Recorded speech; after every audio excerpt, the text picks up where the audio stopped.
That will be better, right? Now you can actually hear me. Welcome to the second part of coffee ice cream. Now, yesterday, what we did was we made a rich custard and we infused it with some cold brew, some Burundi coffee cold brew. And what that allowed us to do was to flavor a custard without adding too much liquid. And then that custard then goes into a ice cream churning device. Now, I want to let you know today's we're going to focus on the toppings for the ice cream. And what we're doing is we're making toppings that match the flavor components of the ice cream. We'll get to that in a second. What I want to do first is take us over to the actual churning process. I didn't want to do that live because it took a little bit too much time. So I recorded it, and we'll just kind of walk through the steps really quick of what it looked like when we actually had our custard ready to turn into ice cream. So we'll hop over there real quick. So the first thing I wanted to show you was the components of the machine. So that's the ice cream maker. You can see the white thing in the center there is the motor. There's the paddle, and then that is the all-important cold, like churn part of it. So the paddle is going to go into the cold churn, and then the churn is actually going to be the thing that turns as it sits up in that motor, right?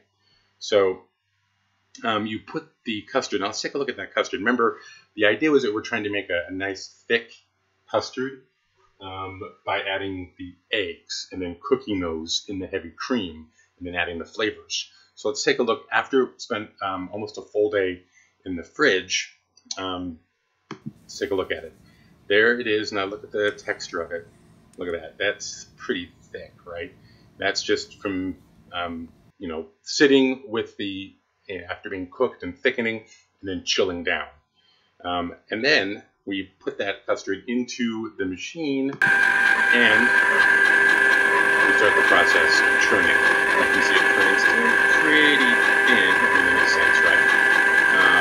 But it is, it's getting there. Eventually, it gets really thick. You can see the churn is still moving around, but the ice cream is now solidified. And then just as the last kind of, you can watch here, there it is. It has been, completely bound up onto the churn. We then transfer it to a separate container and then put it in the freezer to harden a little bit, about an hour then usually. So that's the coffee ice cream. It's been made, and we're now ready to make these lovely toppings. So what are we going to do for our toppings today? Let's take a look at it. So the flavor components that are called out when we talk about our Burundi are apricot, tangerine, and hibiscus. So apricot, pretty easy. Have some fresh apricots chopped up. We're going to make just like a really simple compote with that. And then we're going to use a little of the tangerine on top of that compote, right? And then for the hibiscus, we're going to make a hibiscus reduction using a hibiscus tea and a little bit of sugar. So really pretty easy stuff. Let's get to it. I want to start the hibiscus first. So we'll go ahead and this is just a strong tea using whatever hibiscus tea you'd like to get. Probably best just to get one that is only hibiscus. And then I'm going to use half of this sugar. Now I want to let you know I'm using monk fruit sugar. And this is something you know about monk fruit, or should know about monk fruit, is that it actually solidifies when it gets cold. So we have to be careful that, this is going to be a sauce that you're going to serve hot on your ice cream. You see I have some over here that I'm preparing to serve, right? I'm just going to add more liquid to that as it continues to reduce. So this now, we're just going to incorporate the sugar a little bit into this, and then we'll let it come up to heat back on the back burner here. And it is just going to cook like that for about 30 minutes, 40 minutes almost.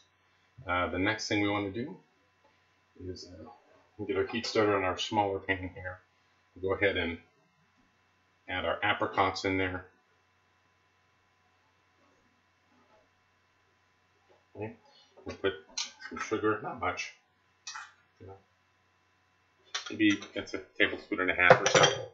And then a little shake.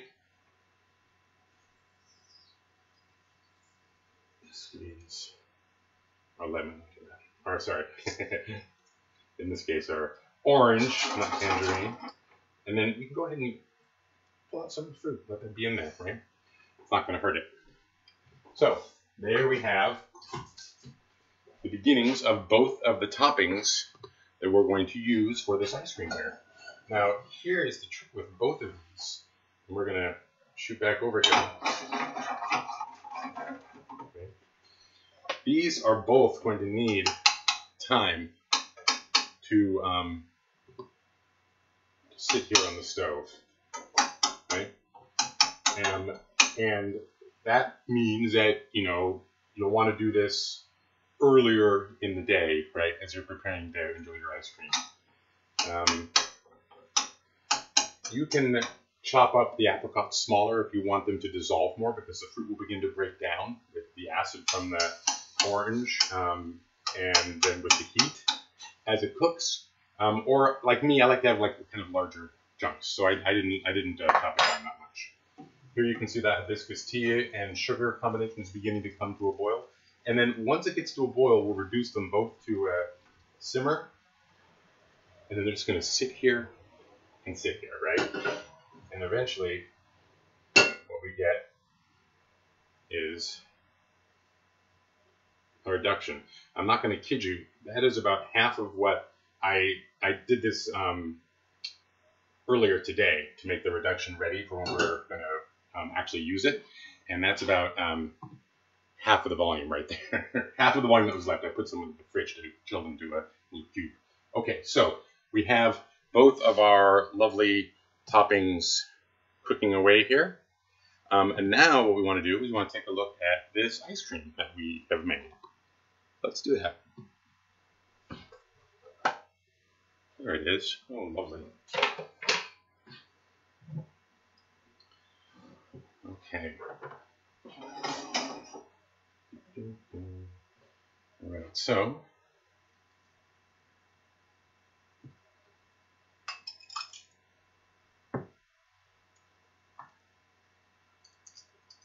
did I do 3 scoops or 2? What do you guys think? I'm going to do 3.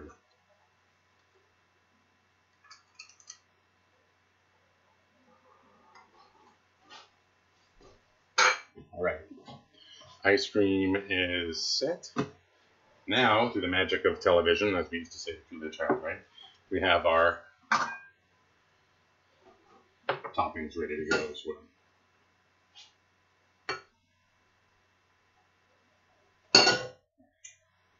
So we have our apricot with the orange and a little bit of sweetener and the hibiscus, right?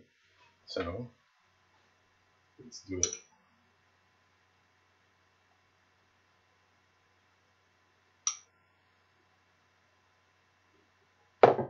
So this is so warm.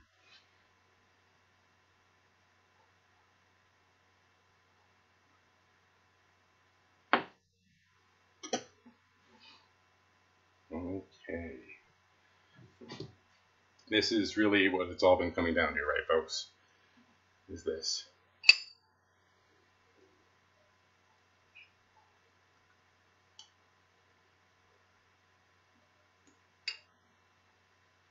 It's pretty good.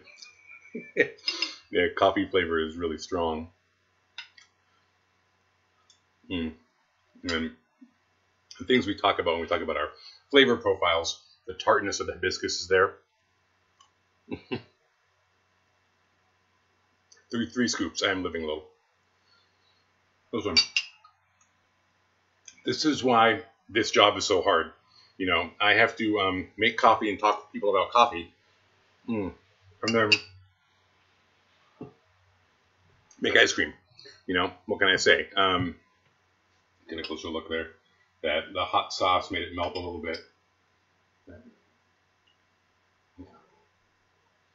It's very good. So, something that's freshly made from home. You get to control all the ingredients. You can use whatever coffee you'd like to use by making a and kind of an ambient brew toddy. And then you also get to control the type of sugars you want in there. You get to control everything about it. And then, in addition, making lovely homemade sauces to complement the coffee. This is pretty fun. I think I'm going to start trying some of our other coffees and doing this whole sauce thing, just because it's exciting. If you try it, let us know. Shoot us some pictures of the ice cream you make. Also, shoot us images of, sorry, I can't stop, of the ice cream makers you find out there. I'm telling you, single greatest kitchen purchase I've ever made, I think, because I get to do things like this, right? So, coffee ice cream using our Burundi. We're going to include the link in there for it. We've also referenced the first part video within the comments if you want to watch yesterday's making of the custard for the ice cream. And then today we made our simple toppings. All it took was just getting the ingredients into the pots and letting them sit, and then just kind of watching them, right? And remember, if you do use monk fruit, you will need to keep it warm and serve it and create this lovely hot sauce for the top of your coffee ice cream. Right, so this week I have another hard job. This is pretty tough, making myself some ice cream and then eating it. And I'll make it through. I'll be okay. Thank you for all of your support. Tomorrow I have to go to the opening of one of our new accounts on Mercer Island in Seattle, which is La Fête Patisserie Française, right? I have to go and eat the croissants. I'm doing it for you. Just know that. So I won't be. Ben will be doing tomorrow's 9 o'clock show from the coffee workshop, but then a little bit later in the day, I'll do a really quick live presentation from La Fête, so you can see me continuing to soldier on behalf of Backdoor from Bronson and you, our beloved watchers out there. Make sure to, if you go on and you need to get any supplies for either making cold coffee at home, get your coffee, that 10% discount applies to everything online. So make sure to use that and enjoy yourself this weekend. And as we move into summer, let's make some ice cream together. I'm going to try a different coffee. Tell me what coffees you want to try, looking at flavor notes, and I'll match up toppings for those. And we'll just keep making fun coffee ice creams throughout the entire summer as we turn our homes into coffee shops and ice cream shops, I guess, right?